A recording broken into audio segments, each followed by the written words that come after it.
Been to a lot of AEW shows. Tonight you closed it down. How did that feel? How was that different? What did it mean to you? I mean, opening they both have special meaning. Opening it up is there's no replacement for that adrenaline. Opening up a huge show for AEW, and on the same token, sending them home happy. That's what we do. We call it sending them home happy. Usually that's the job of the Bucks and Cody traditionally. Tonight it was our turn. We got catchphrases. We like to do sing-alongs, so it was our turn. And sending them home happy, seeing a good match, seeing guys that are established, guys that are going to be the future of not only this company but the business, and the three guys that we wrestled. It's great, and that's the motive, sending them home happy, and I think we did just that. Chris, can you walk us through the emotions of the day, the excitement building up to this? Sure. So that first step, we had All In a year ago, and then we went to Double or Nothing, then Fighter Fest, Fight for the Fallen, All Out, and now here we are. Yeah. Dynamite, the first night, but not the last night of greatness. AEW is the future of this business. It's already changed the professional wrestling world. It already changed. It's different now than it was a year ago. And we know it. You saw the people out there? That's just the first full house of many full houses that are to come. And that feels great to me. 26 years in the business. I was fortunate enough to be a part of Ring of Honor when it started. I was fortunate enough to be a part of TNA when it started. Now I'm at the ground floor of something that has 100 times more excitement behind it than either of those companies did at that time. And I'm proud to be a part of it. I'm proud to stand with my two best friends. I'm proud to walk that aisle with the Bucks and Cody and Adam Page and Darby Allin and Chuck Taylor and Trent Beretta and Orange Cassidy. Everybody in this roster has got something to prove, that we deserve to be on national television. So we're putting everybody on notice. We deserve to be on national television. We're going to be on national television. Dynamite is here to stay. First night, not the last night. Correct? Yes, sir. Awesome. As somebody who actually competed on WCW Monday Nitro at some point, what's it like returning to TNT? It's awesome, dude. Listen, times have changed, but we're back. Like, it's all cyclical. We're in the rise. We're in the high point right now of professional wrestling. There's so many people that want to see professional wrestling, so many ways to see professional wrestling. And now, this is the most access that I've ever been a part of. Do you know what I mean? We're on a platform now that's bigger than any I've ever been a part of. And I can't be more thrilled. 26 years in the business, and I'm waking up like a kid every morning going, I'm going to be on TNT tonight. I'm walking the aisle with my best friends in front of 13,000 plus tonight.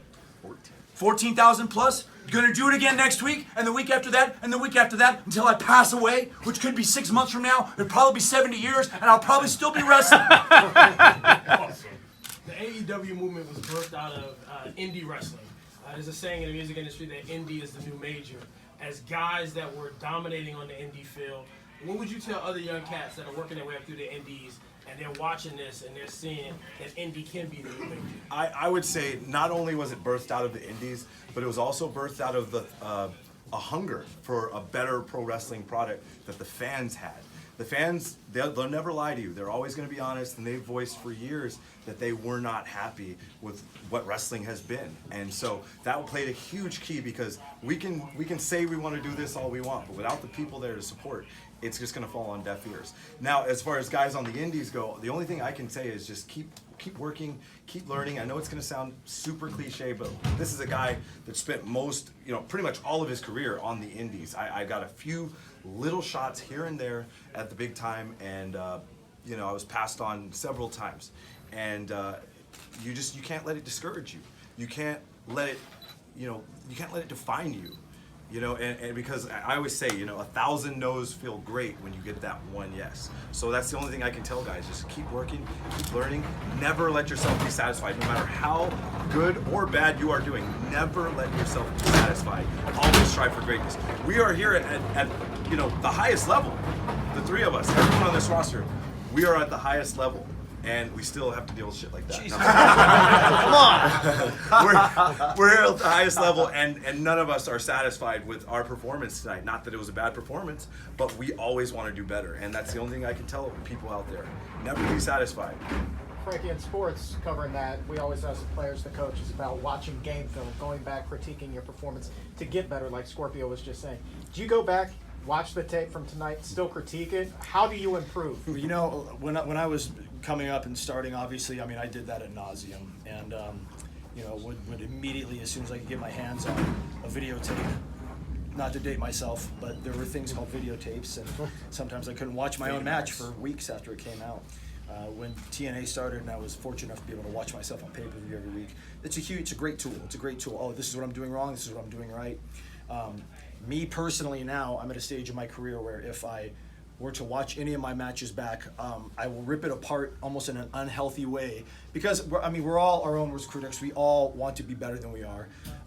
I find that if we had a good match and these guys tell me they watched it and it was good, or the Young Bucks say they watched it and it was good, that's good enough for me. I try to, you know, I learned if I did something wrong, I did something right, I'll learn from it, I'll register, and I'll move on.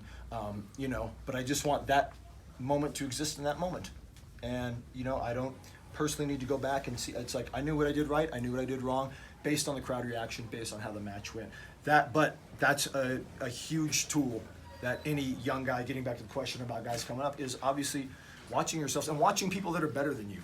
The reason I got better is because I was fortunate enough to watch people that were better than me. When I got to TNA, I was fortunate enough to be in there with Christopher Daniels, AJ Styles, Jerry Lynn, who's a huge influence on me, guys like that, and that shot my game up huge. And a lot of guys now have that opportunity here, being on the national stage for the first time and getting to be in there with guys like Chris Jericho and Moxley and Christopher Daniels, and, you know, prove that they belong. And they do. Everybody is here because they belong. Kevin Smith was here tonight. I know that you and Chris have experience in the comic book industry. Did you have a chance to talk to him? What did it mean for you guys to... I got a chance to tell him that I was a big fan of his work, and I got a chance to also remind him that I had been on his show before, and he was very pleasant about it, very cool. And the fact that Kevin Smith took time out of his busy schedule to come and watch our show and enjoy it. And you saw, all of you, I'm sure, that watched the show, he was in the front row just as excited as everybody else.